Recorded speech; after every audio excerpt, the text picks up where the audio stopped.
বিসমিল্লাহির রহমানির রহিম। অনেকের বুকে ব্যথা করে এবং কেউ এটাকে অ্যাজমা মনে করে, কেউ মনে করে হার্টের সমস্যা।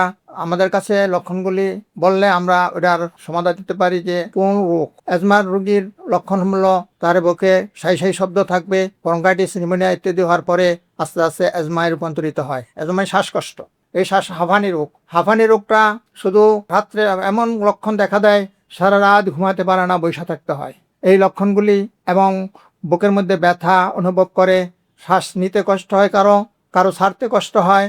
এরকমভাবে যদি ফুসফুসের অবস্থা দেখা যায় তাহলে বোঝা যাবে এটা অ্যাজমা। আর যদি হার্টের সমস্যা হয়, বাম দিকে ব্যথা হতে পারে, আস্তে আস্তে ব্যথা, শরীর দুর্বল হয়ে যায়। এটা বুকের ব্যথার বিশেষ করে সাধারণত অ্যাজমা রোগী আমরা সুচিকিৎসা করতে পারি, তাহলে এটা অনেকদিন ভালো থাকতে পারে। যদি চিকিৎসা না করে তাহলে আজীবন তাদের অ্যাজমা রোগে ভুগতে হয়। এই জন্য আপনারা লক্ষণগুলি যদি বলেন বুকের, তাহলে আমরা সুচিকিৎসার ব্যবস্থা করে দিতে পারি।